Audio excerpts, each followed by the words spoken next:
Welcome, ladies and gentlemen, to a podcast that takes education to a new height. So, I'm Coach Sakile, the proud co founder of Embrace Your Free, and your host for Learning Outside the Box, the Homeschooling Chronicles. So, as a wife and mother of six incredible world schooling children, I have embarked on a homeschooling journey that has truly transformed our lives into a mind expanding, family bonding, and self exploratory adventure. And let me tell you, it's a journey I wouldn't trade for the world. So, with over 2 decades of experience in homeschooling, I've had the privilege of assisting over 7,000 families on their homeschooling and world schooling paths through coaching, consulting, workshops, and more.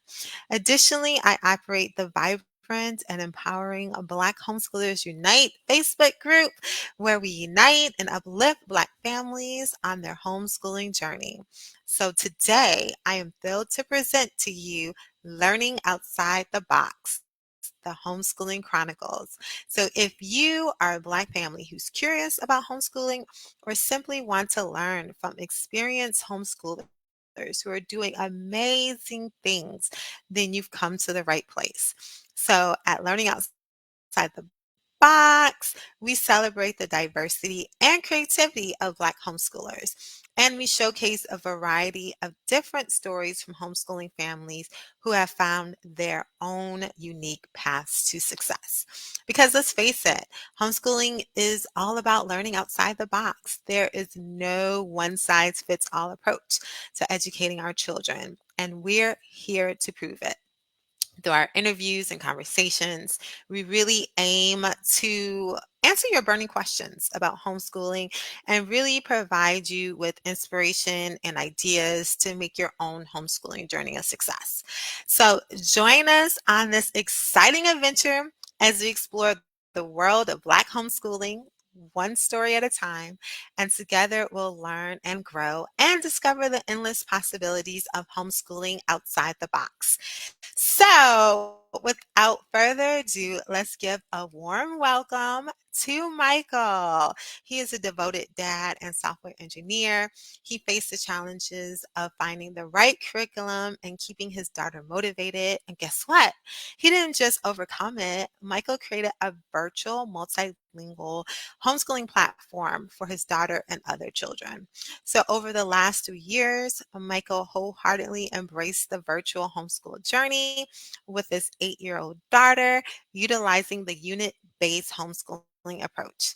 So, prepare to be inspired as Michael unraveled his vision of homeschooling as a gateway to unparalleled liberation and transformative learning experience. And together, we're going to overcome the challenges of crafting or discovering the ideal curriculum for our children, one that keeps them consistently motivated. So let's give a warm welcome to Michael. So happy to have you. It's a pleasure to be here. It's an honor and a privilege to be talking to you. Thank you. You're welcome. So let's just dive right in. Can you tell us what inspired you to take this journey that not very many have taken, the journey of homeschooling your daughter? Like, what was the motivation behind it? Well, I will try to explain things as fast as I can. I know we're limited on time. So much of my inspiration was based on my own experience. I'm originally from outside Charleston, West Virginia. For those who aren't too familiar with the demographics, most of that state is like 97% white and 3% other.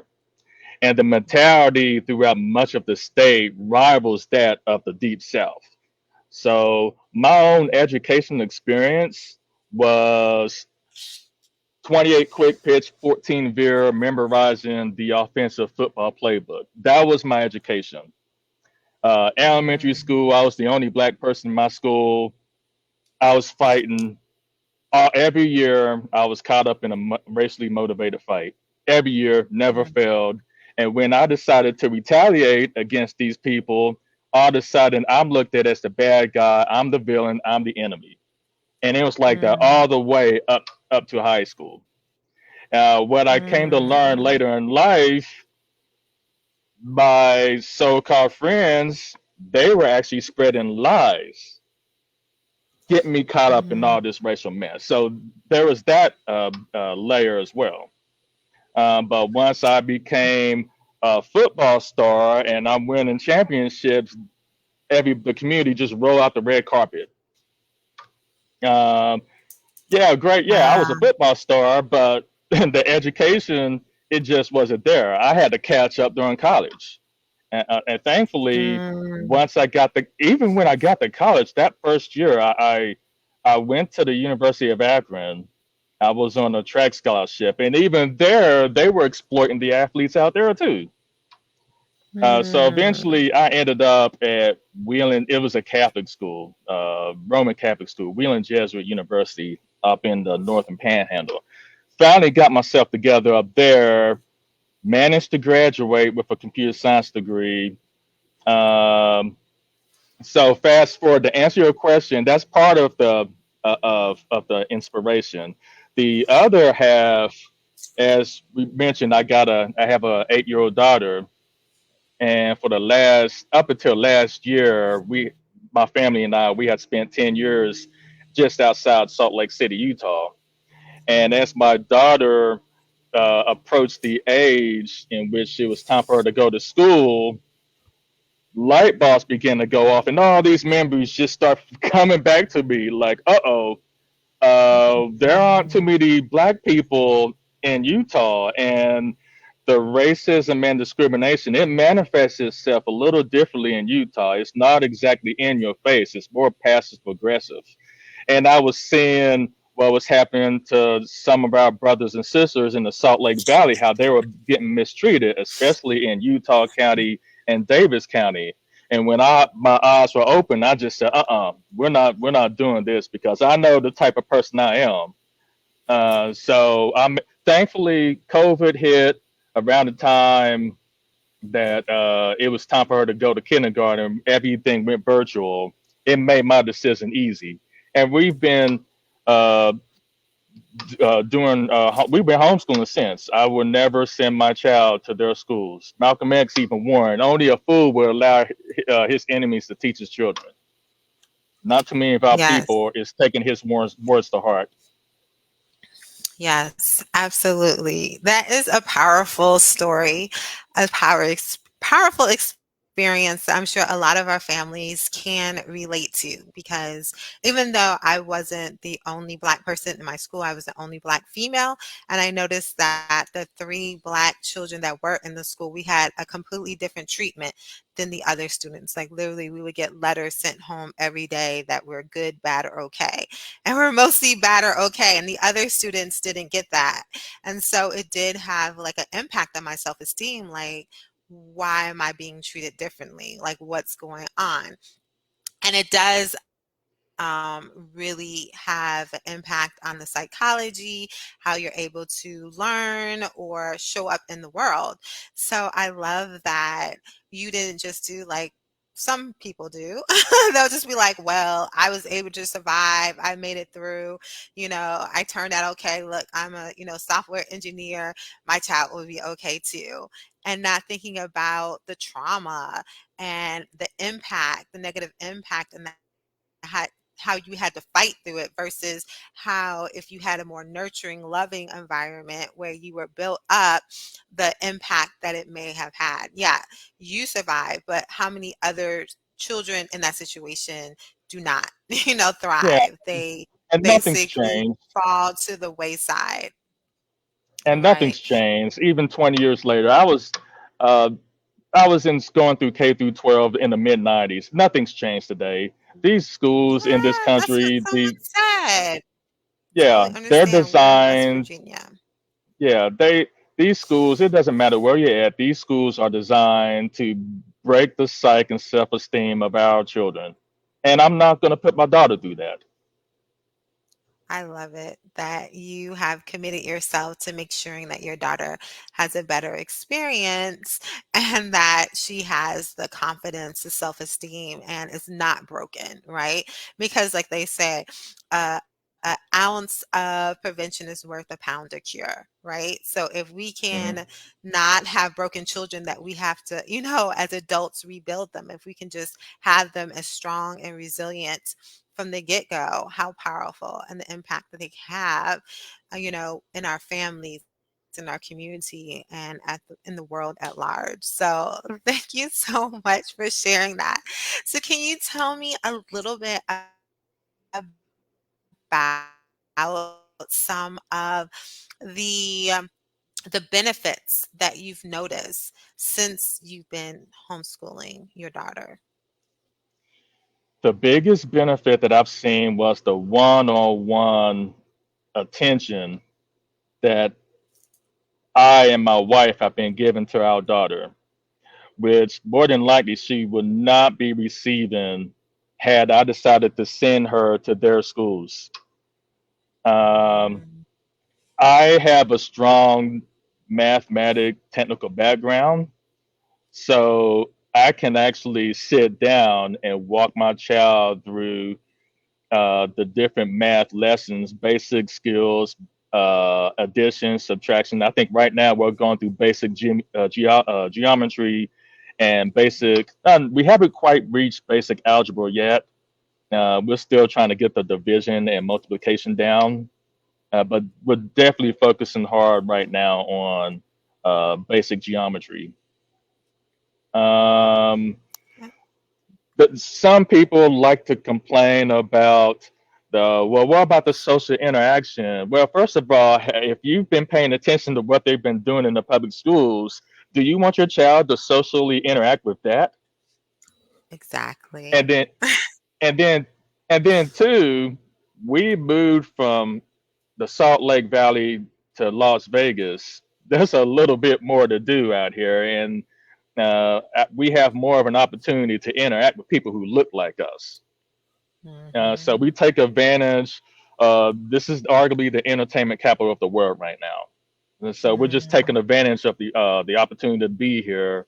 This is more of a pit stop for us right now. yes, I love that.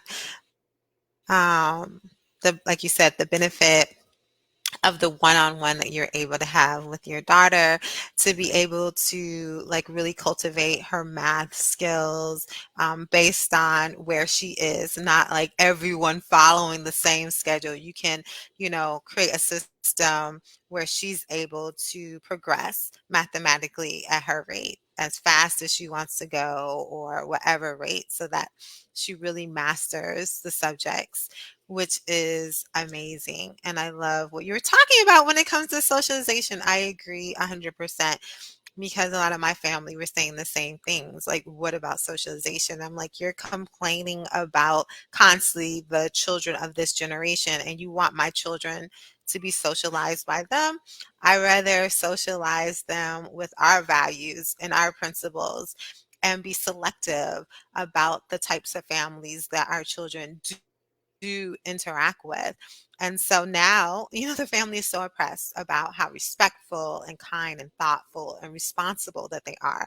And I'm like, that was very intentional, because we're constantly around people that are have certain values, certain principles, have good work ethics, and we do have them, like you said, in Las Vegas. There's amazing activities. We were in there in 2000 from March to October of 2020 when COVID hit. We got stuck in Las Vegas during our tours. But there was like so much to do. Like they have like the circus there that's for free. They have free aquariums. They have like the Mary Jane waterfowl, and mountain climbing. And we went to like the fossil places where there's a park where the children can dig for like fossils. There's so much to do in Las Vegas that can be family friendly, and your child or children can interact with other families, which was really great. There was a huge we were in North Las Vegas, and there was a large African and Latino community that we were around, that our children were able to interact with, which I thought was amazing. So I think that's really great that you can curate your child's experience so they can have a positive social, they can still socialize, but in a way that is uplifting and empowering where you actually like your child. Yeah, and then on top of that, if you're not into the city lights, we actually bought a an annual national park pass, and there's a few pretty big national parks not far from us. I think 5 miles that way is Red Canyon National Park.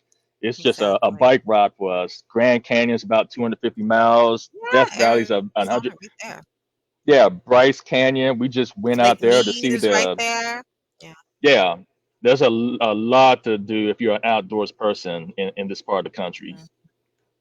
Absolutely. Yeah, there's a lot to do. We have that, and I really encourage people to get that pass. It's like the America the Beautiful pass, and I think it's like I don't know how many thousands of national parks and state parks that you have access to, but it's an amazing experience. Like when we were doing our 50 state tour, we used that to like visit different parks and locations, and it's an opportunity that is very holistic, it's very educational, and it's an experience your children will never forget, and it's very bonding because you're getting out there, fresh exercise, you're learning about the flora, the fauna, the Yeah, history, Black Hills Mountains. There's great lessons in each area you can learn about. you brought up something just now, the bonding, the opportunity to bond with your child. Had I sent her to their schools, I wouldn't have the opportunity to properly bond with my daughter, which is another reason why I would advocate anybody to homeschool, whether you'll sign up Yeah. with K-12 or if you're doing your own thing. Absolutely. I love it. So can you tell me a little bit about some of the challenges that you did face while you were homeschooling and how you were able to overcome them? Well, the the biggest challenge that I had by far wasn't so much coming up with the subjects to teach my daughter, but it was the curriculum. It was trying to figure out what was age appropriate. Because if I just start slamming, for example, calculus to my daughter, she's going to be lost and she's going to get bored and frustrated. She's just going to walk away. That's not going to work. So I needed to find age appropriate material. Now, with that said, I took a few notes over these last 4 years. I have to walk you through the journey now. So, pre kindergarten, there was a company, and all this is based out of Utah. So there was the first company was called Waterford Learning. They were based out of Lehigh, I believe, either Lehigh or Murray. They had a program. We were guinea pigs, and this was my first exposure to e-learning software. Since Mm, then, Waterford had gotten acquired since that time. I enjoyed the experience, but they told me at the end of the year that this was only available up until kindergarten. So now you're on your own. So we parted mm, ways. Then once kindergarten hit, COVID hit, and here we decided I don't really know the age appropriate subjects. I need a little help figuring this out. We tagged on to one of the local academies who helped me out and walked me through a few things. Uh, this academy used a software called Edgenuity. Since then, mm, they also had gotten acquired a few years later. And I mm. really liked their software. I thought it was intuitive, and I felt that I could easily monitor uh, the progress in which my daughter's learning. The state of Utah, who was a leader in virtual learning, and there's a strong homeschooling community in the state of Utah. So I had the opportunity to take some notes in my journey from people who's been doing it a long time. The state of Utah, they decided to cut funding for virtual learning. I don't know why. Hands in the holy water, not my business. Whatever. I'm just gonna keep doing my own thing. So first grade, we decided up on a recommendation to sign up for K-12 to take a few more notes.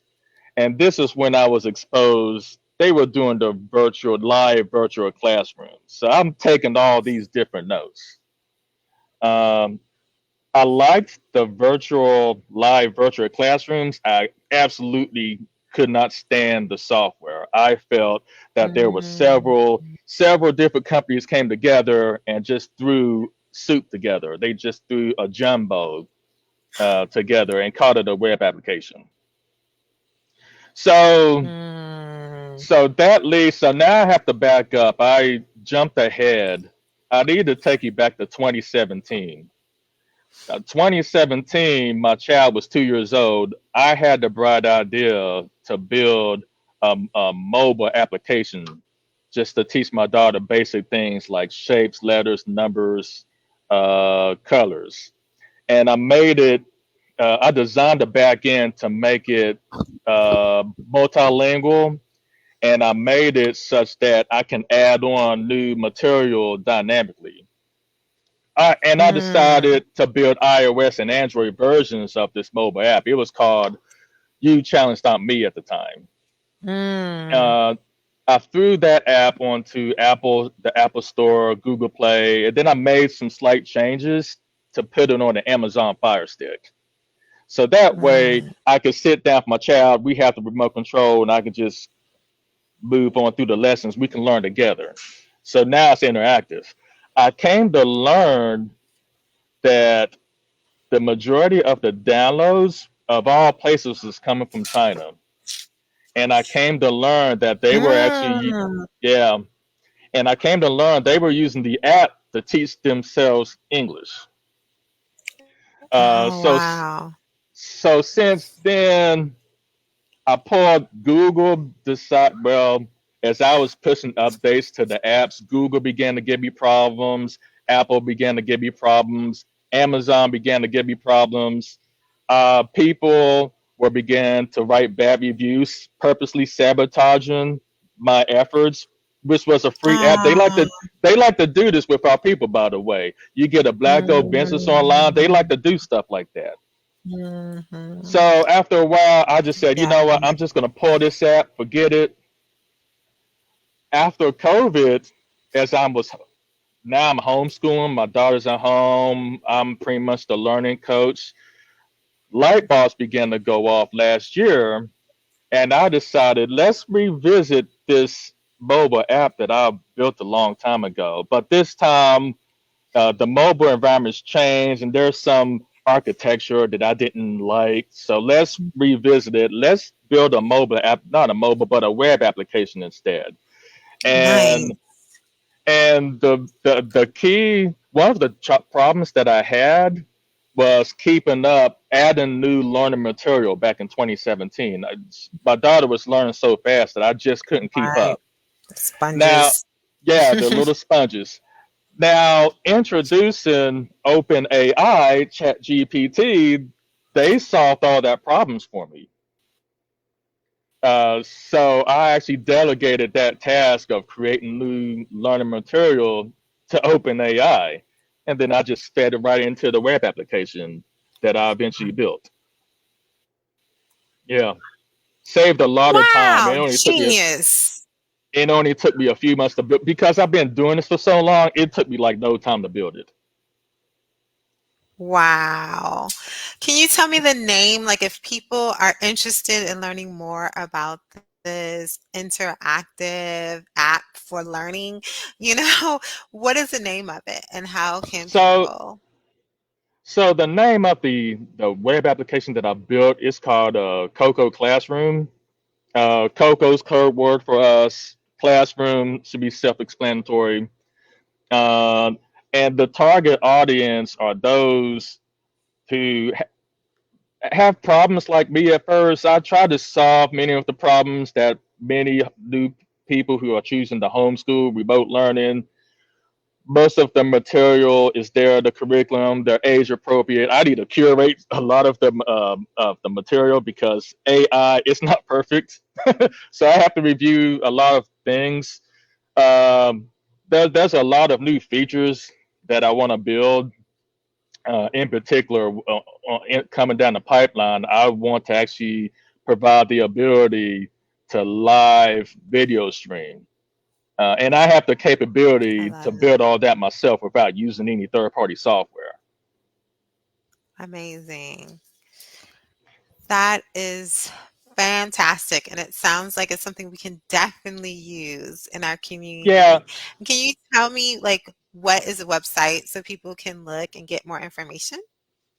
so www.cococlassroom.com, all one word. It's free. Take advantage of it. Everybody loves free. Um, Free family. the, the the application itself, I would like to say it's a minimum viable product. It's in beta Mm, testing, so um, teachers have those who decide to register as teachers. You can create your own programs, and you can add. It's very intuitive as far as creating the material, as far as the nice. assessments, exercises. In that area, there's going to be more features built affecting that area and how you want to present the material, whether you want the assessments and the practices to be multiple choice versus uploading a file. Uh, yeah, I'm just going to use my imagination as far as being engaged with the student. And of course, I'll there'll be feedback. You can provide feedback, recommendations, suggestions, and we will just build the platform together. This is for you, not necessarily for me I or my love child. it. Of course, I had her in mind, but I'm sharing this with the world as well. I love it. And I love how generous you are. You're just like, okay, let's do feedback, something that's a win-win. It's definitely to help my daughter, but we also want to make sure that it provides the different elements as a homeschooler that you may need in your homeschooling journey with your children. So like feedback so that you can really um, revamp it or create a platform that is just really like you can utilize it very user friendly and has all the different aspects that homeschoolers Yeah, may need. and So that's because that open is AI because open AI is involved too, I can get really creative when it comes to taking advantage of AI as it relates to the child's educational experience, which I have every yeah. intention to do. I'm just looking to see the early feedback that I receive, what the parents' priorities and needs are. Yes. So family, check it out. Go to www.cococlassroom.com and check it out. It's free, and since he's giving it for free, give back, by giving feedback. Try it out. See what you like. See if there's any improvements that would be very helpful to you and share it with Michael. He would really, really appreciate that. So it would be like a win-win. You are getting what you want, and he's getting the feedback to take this website to the next level. So amazing. And this platform. So this is amazing. Thank you so much for sharing. So can you share with me, like, for all of those, like, families that are thinking about homeschooling their children, like, can you tell me about, I like took so many notes. Like, it's like goo gobs of notes. Like, Oh if you guys are my! not taking notes, if you're not taking notes, he's dropping gems. Okay. So yeah, I'm taking dropping so much amazing Wow! information. So do you have any advice for like new homeschoolers or family that are considering homeschooling, I have lots of like advice. anything Um, that would be helpful in starting this journey? So one advice actually came through you. You actually shared your schedule. So my first very strong advice is to get your schedule together and stick with it. Don't be spontaneous and sporadic with regards to when school's going to be in session. Don't be doing night school with your children. I would prefer early in the morning while they're fresh, the day's beginning. Just get the learning material out of the way. I think you do the same thing. I think you shut it off early afternoon and then you do extracurricular activities. I try to shoot strive Yes, for the from same thing. 7 AM to 9. Yes, my lessons are from 7 to 9. So they do like 4 core subjects during those hours, 30 minutes. And so our philosophy in our household is do what you need to do so you can do what you want to do. So we like knock that out so the rest of the day it's field trip and fun and sports and volunteering or mentorships or other things that are really engaging that they're excited about. So I'm just like, let's get this done because I think it's a great philosophy to have in life. Like we all have responsibilities, we all have things that we must do to have the results we want. So knock it out early so that you can do those things. It's not like we really live in a world where there aren't, consequences. It's Mhm. like you do something, there's a consequence. So it's just not like everything's going to be handed to us on a silver platter. I mean, we might want that. So we need to do those necessary things so that we can have those results. So Yeah. for me, it's So like, mhm, go ahead. yeah. So the next advice that I have is to pay close attention to the interest of your child. So, for example, we notice that our child's favorite subjects are science, and there's the other one. The other one's escaping me. She really gets off on science. So, with that said, we just try to find material and just bombard her with information. She's learning things that I had no clue about. She's telling me very small details about, for example, frogs that I may have no interest in. Uh, and Absolutely. then and then with the areas that your child seems to be struggling in, uh, using my daughter as a guinea pig, language arts. I'm not exactly happy with the progress on the language arts, but I know the areas that she may struggle on. She struggles sometimes with the how do you pronounce that word? Phonographic rules, how to put the different rules in the English language. Yeah, Uh, phonics, yeah. yeah, so with that, AI helps. AI helps sorting all that out in order to present the material in a different way so that the information actually sticks. And practice, practice, practice, and have patience. I Yes, cannot stress enough the importance of having patience. You're not dealing with your coworkers on the job. You're dealing with a 6, 7, 8 year old child. So you're going to have to tone it down a little bit. You can't be so militant when it comes to presenting the material. exactly. And that's all of this is great information, having a schedule, having a system that really, really helps. Like you said, finding out what your child's strengths are and focusing on that. And a lot of times, like you were saying, if your child is strong in something like science and maybe non-language arts, being able to maybe tie it together. So like for instance, my son, he's also very similar. He's a very kinesthetic learner, very hands-on. So he loves science, he loves sports, he loves things like cooking and creating models. But he was like, I can't read, and he was very resistant to the language arts. But then when he was trying to build these models, he was messing them up because he wasn't reading.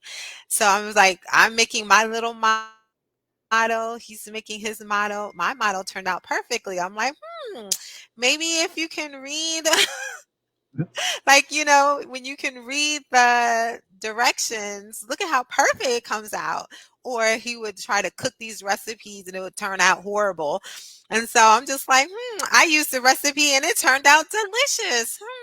Maybe if It's someone was reading, they would have delicious food. So it's like using passively. So that like motivated him to like read. Now he's reading 800-page novels and all of that. But I had to like pull it into something that he loved. And he got so disappointed that his science experiments weren't turning out right yeah, because of his inability.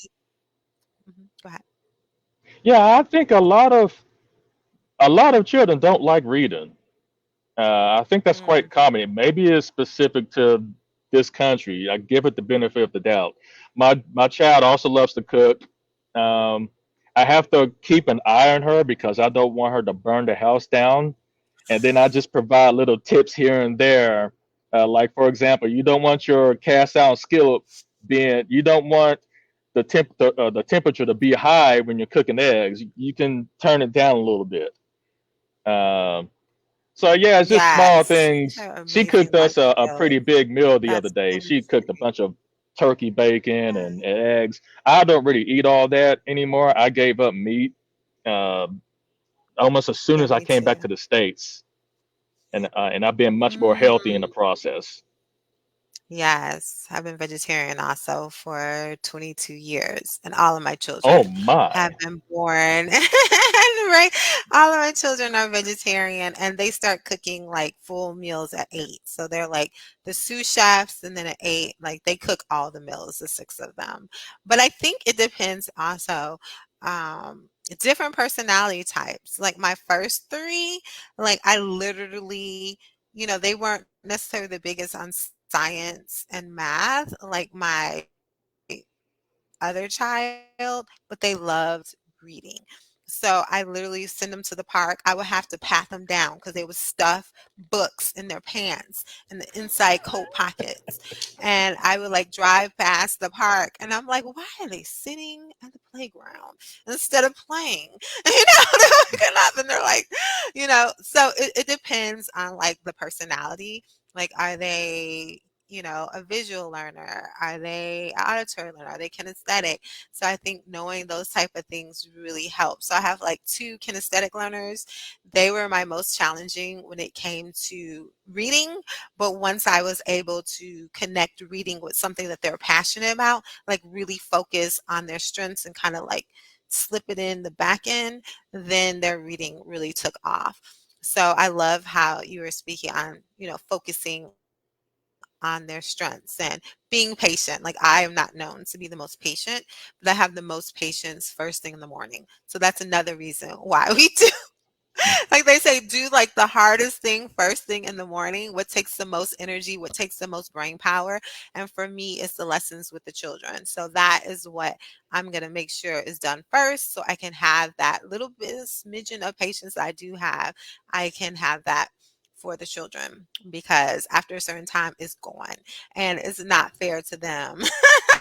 That Yeah, I I'm like I think frustrated. So knowing yourself. yeah, I think my understanding the public schools the children really don't spend much time interacting with each other. They're spending most of the day sitting down and they get bored. No wonder why children fall asleep in the classroom because it's boring half the time. I heard an expert So suggesting the children should be running around the majority of the day. They have all this energy. Let them run around. So that's what we do. We exactly. ride I our agree bicycles around town. There's a trampoline park in the area where we often go to, I and love it. we have a membership. We go during the week, and I pretty much take my work with me, and I just let her jump up and down all day and all night. So familiar. And that was us, especially in the US. So we just take our laptops to the museums. They'll have Wi-Fi. We would go sit in the cafeteria. Our children, we have more of them, so they can like interact. Nobody's trying to take six children. So stay together. Me and dad are here, in the cafe. You know where to come when you're finished. So when they were younger, of course, I would sit with them during the different like demonstrations of the different museums and stuff, or concerts or whatever we would do. But as I got older, I'm just like, okay, we're gonna be here. Have fun. Tell us all about it. Yeah, so But I think now it's really that my important child's for them to getting, run, to play, to interact. yeah. Now this year I've Go noticed ahead. it's getting a little easier to give my child an assignment or whatever, and then turn my back and walk away. And she's not as prone to change the open up another web browser and watch cartoon videos. Last year was pretty hard because we were bouncing around a little bit. We spent 4 months in Panama. Uh, Beautiful. Actually, that was actually a good time. I guess more on that later. But when we got back to the states, we were bouncing back and forth between Las Vegas and Utah, and that was challenging to keep her. And I think part of that was because we were moving back and forth. We weren't very stable the latter half of this year. But now we've settled down a little bit, I got and she's getting older. That's Light bulbs is awesome. beginning to go off. Yes. Yeah, there's like different developmental ages that allow for, when their brain is developed at a certain rate, they can sit and focus and do certain things that they couldn't do when they were younger. So, yeah. So I Did think that's you did always really important to think about. Did you know that a child's brain is about 90% developed before the age of 5? I learned this Wow, while I that's was working with going through the Waterford training. They told me, yeah, a child's brain is fully almost, yeah, around 90% developed by the time they enter kindergarten. So it's important to bombard them with as much knowledge now rather than to wait a few years down the road.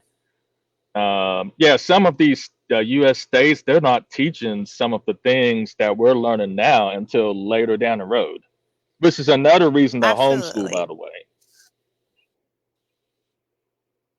Absolutely, because I noticed that even with language, like exposing my children to languages when they're younger, they just pick it up. As in me, like I was introduced to foreign languages in high school and it was a struggle. Like this is not really happening. As in with them, they just like pick it up like it's their native language. Like some of my children, because they've been in like my younger ones that have been in Mexico, like people think that they are native to Mexico. Like they have the accent, they have everything. And I'm just like, wow. Like I think I can study forever, years and still not be at that proficiency. I know Well, people who've been like came to like the US as adults learning English and 30 years later they still have the accent and everything. So well, it's interesting. well, So their I'm a brains are amazing. And it's well, strange. I'm a Native American. I can barely speak English properly, let alone another language. And my child's in the same boat. She picks up new foreign languages like it's nothing, and I have to study uh, 3 hours a day in order to understand the basics of a foreign language. Absolutely. I'm the same way. So you're not alone. So you're not alone. So, okay. So this is amazing. I just want to go over one more time and like check out Coco Classroom. Here is the link. And now I really want to open up the platform. Yes, it's free. Check it out, family. It's for you. He made it for you. So, this is the time to ask questions. We had this amazing comment. It's like, thank you for using your expertise to create this platform for all of us. Be one, Black first.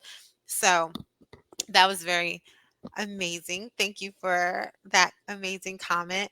But, family, if you have any questions about homeschooling or Michael's story or his platform or anything, please, this is the time to ask. So, we're going to open up for the next 10 minutes so that you can ask your questions because this is a great opportunity because many podcasts you don't have the opportunity to actually to speak to the guests, the experts, but we we provide this for you and And we've the made pretty Black good time too. Homeschoolers Unite community.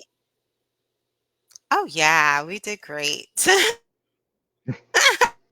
So, if no Yeah, one asks questions, we can start. I have a question, and maybe some people will post some questions. So I want to know, you alluded to it a little bit, but tell me a little bit about your work life homeschool balance. I know that you're a software engineer, you have, your wife, but how are you able to balance it all? that is an excellent question. The short answer, I don't. I'll be straightforward. I'll be straightforward. It gets difficult at times. So yeah, especially in the mornings around this time, sometimes I may be stuck in meetings and I need to step away to assist my child. She's stuck on a problem or a question. So that gets difficult. Uh, Thankfully, the current day job or day gig, there's a lot of flexibility.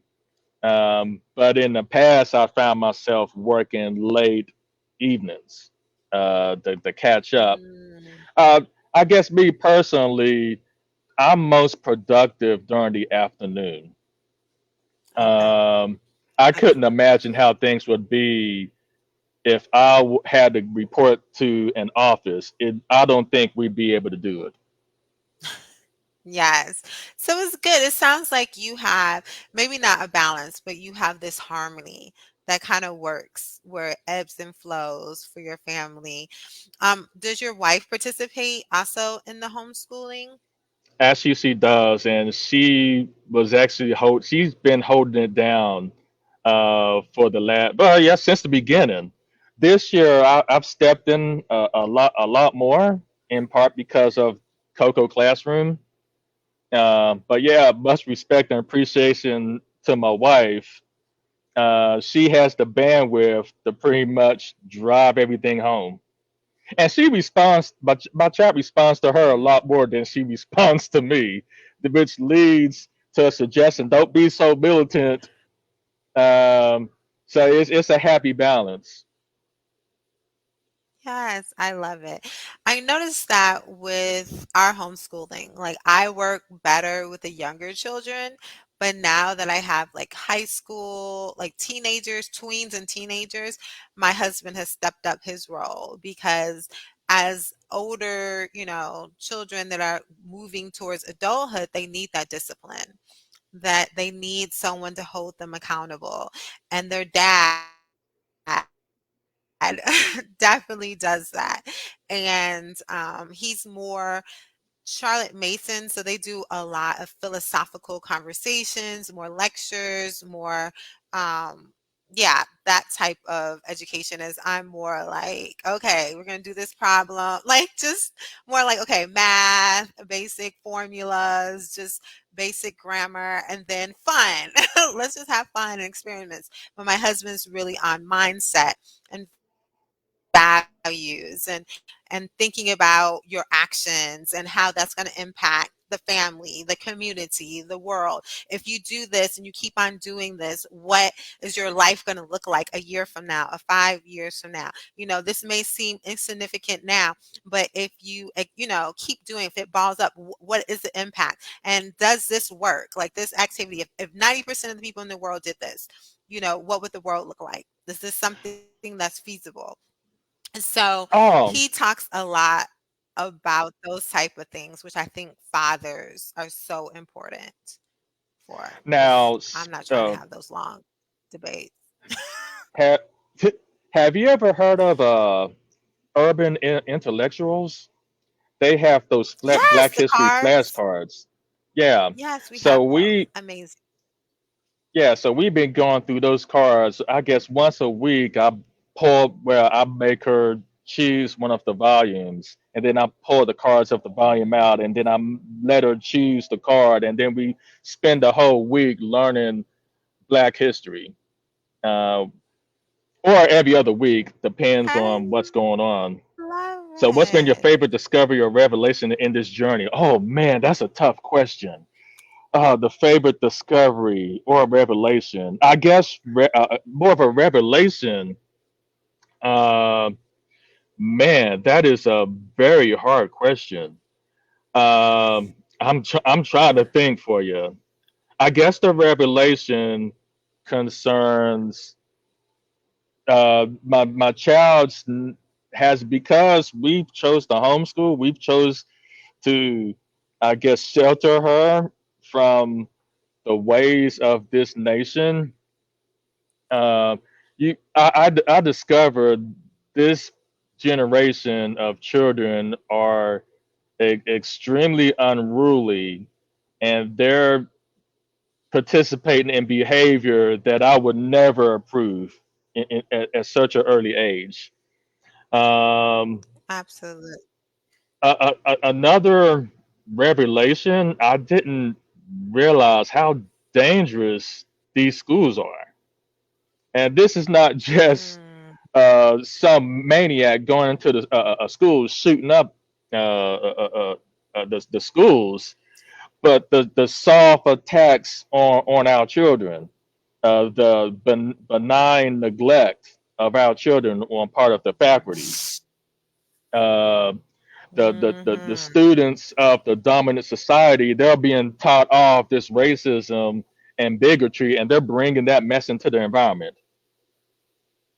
Absolutely. Yeah, I agree. It's like very, very dangerous.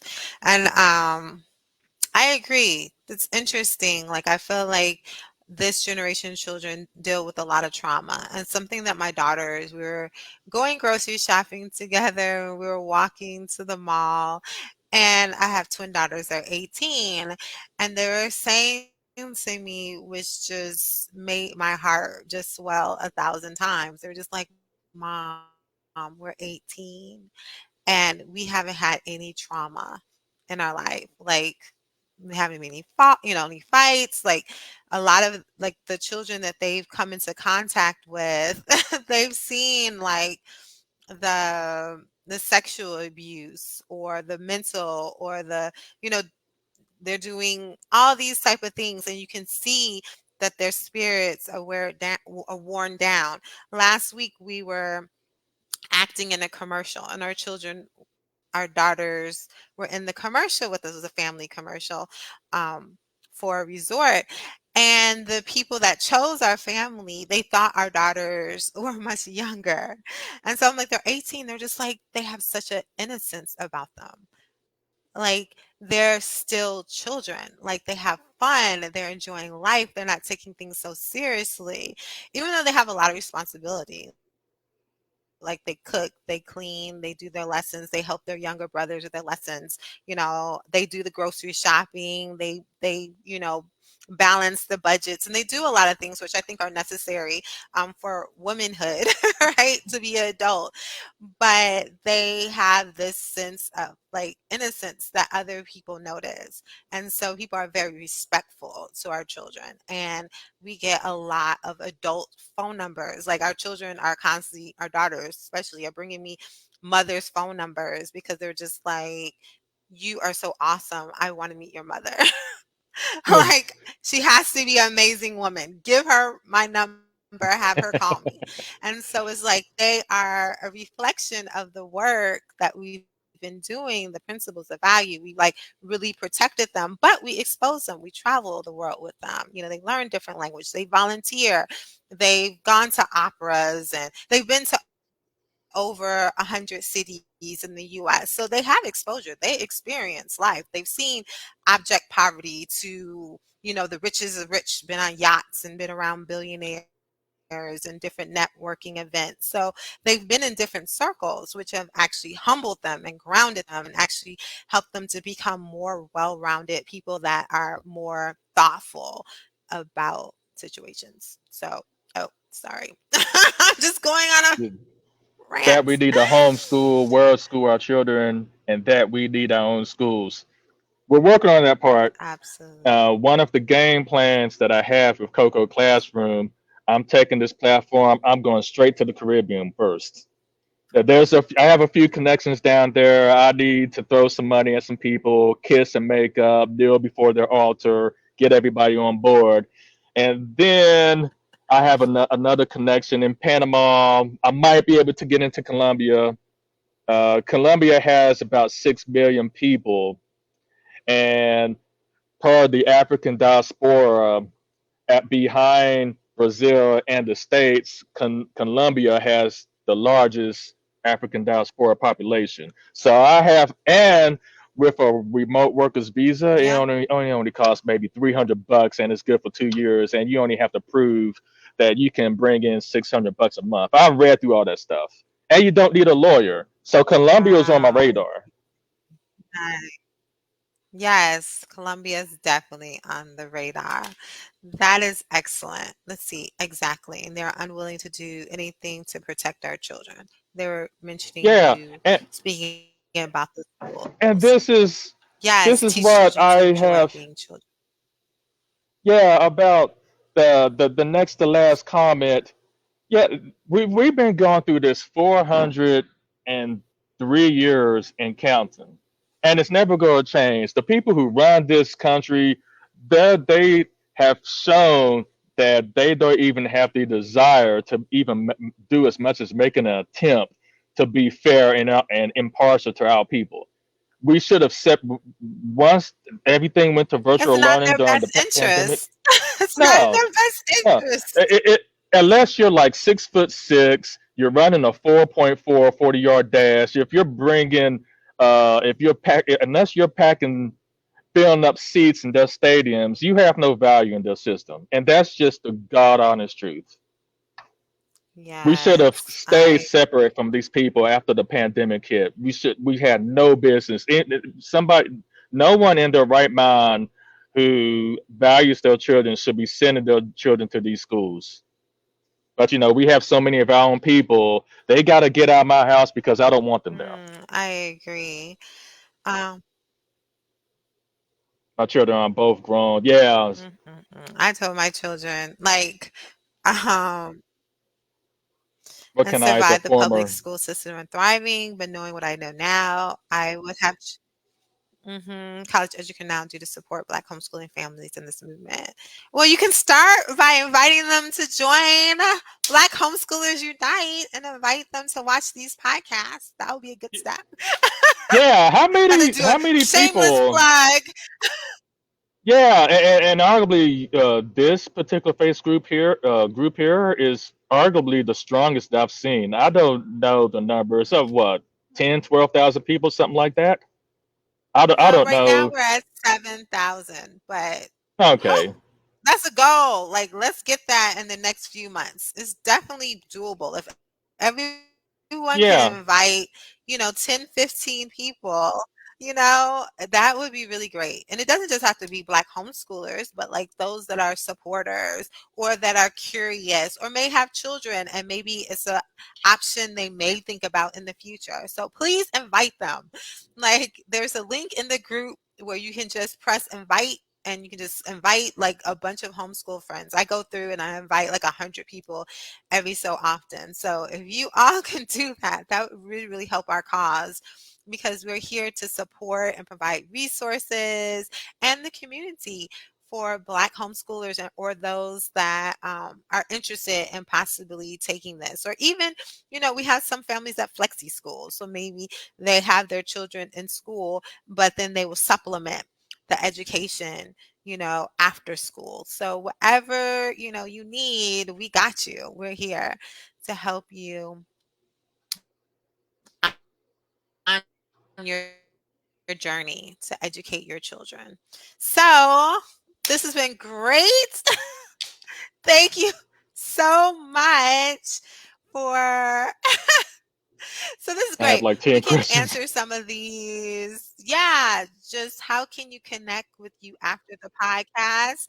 Yes. So if you want, you can go to the website.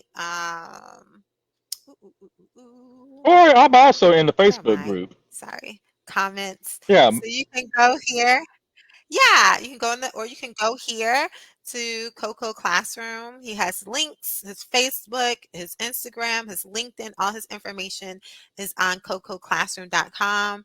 where you can reach out. And he's also, what is it? Is it Michael Roblox or is it Coach? Yeah, What is your Facebook? Facebook is, oh, that's a good, Coach Roebuck, I believe, is the extension. And I'm I also gonna, and I'm Coach also Roebuck. creating a post right now. Yes. Yeah. So yeah, backstory behind Coach Roebuck. That's a Okay, please. pseudonym. So a long time ago, I coached the summer track team back in West Virginia, and to explain this story real quick, I got to talk about high school. Okay. So I went to East Bank High School. Across the river from me was our arch rival, DuPont High School. And across those rivers, for those who are familiar with pro football, we had guys named Jason Williams and Randy Moss, Bobby Howard, Sam Singleton. We were playing against all those guys.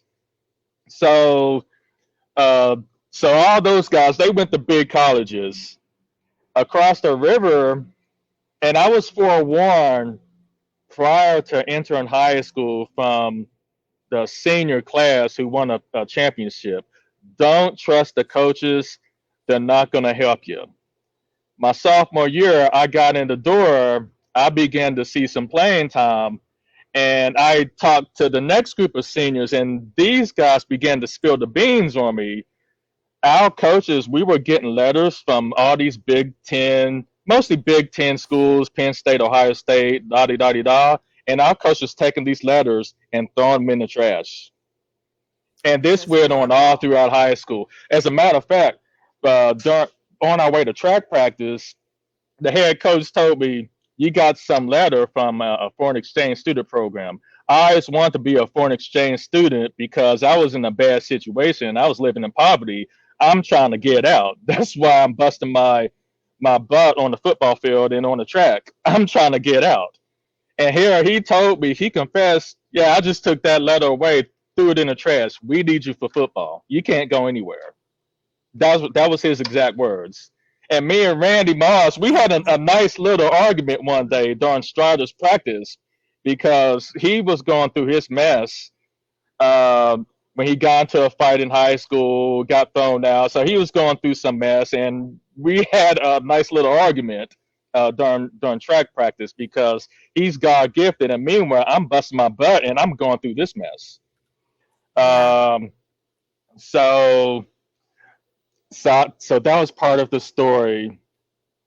So summer track, the back to the coach Roebuck, I ended up getting a track scholarship through the capital city Striders, the AAU program. I told them my situation, what I was going through my senior year, and that summer I was a hurdler. I was running the 110 highest 400-meter hurdles. I literally beat the brakes off of everybody all over the country.